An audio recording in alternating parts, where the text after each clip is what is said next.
The sight of downtown duty-free stores may soon be a thing of the past, or at least more rare. Despite the surge in tourists to South Korea in recent months, it's just that they're not splashing out on duty-free shopping like before.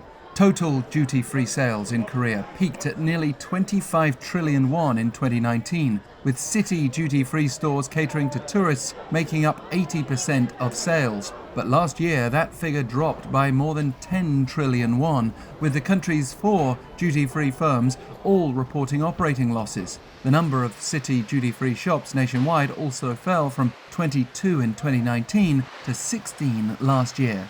Those that are still operating have had to reduce their size. Just this month, we heard the news that Hyundai Duty Free was planning to shut down one of its 3 duty-free stores by July, the one in Seoul's Dongdaemun area. In the last week, the company implemented a voluntary retirement scheme as it seeks to scale down its workforce. It follows similar programs rolled out last year by its duty-free competitors, Lotte, Shilla and Shinsegae. And brands have been fleeing these stores amid these worsening market conditions. It actually started in early 2022 when Louis Vuitton shut down its operations at Lotte Duty Free in Jeju and shifted its focus from city stores to airports. Chanel, Rolex, Chloe and Valentino all followed suit. More recently, the trend continues as Gucci is among the latest to depart from 2 major duty-free stores in Seoul.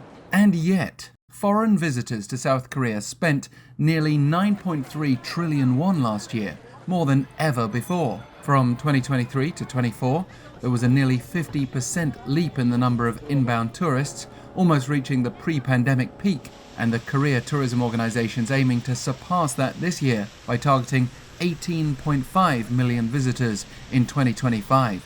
The interesting thing is that the biggest proportion of spending by those tourists is on shopping. However, it seems to be benefiting major street store brands like Olive Young, which has seen sales soar, while duty-free stores suffer by comparison. The Duty-Free Shops Association reported last year that over 6 million foreigners used travel retail stores in 2023, compared with over 20 million in 2019. It all suggests that visitors haven't been shopping in the same way that they used to. One explanation could be the shift in the types of tourists, with fewer Chinese tour groups entering the country in recent years. That could change with South Korea's plan to allow visa-free entry to Chinese visitors who are part of tour groups later this year. But there has been an apparent post-pandemic shift away from luxury spending. And even if we get to 18.5 million visitors and more Chinese tour groups among them, that might not be enough to turn around those duty-free losses, the downscaling and the luxury brand exodus.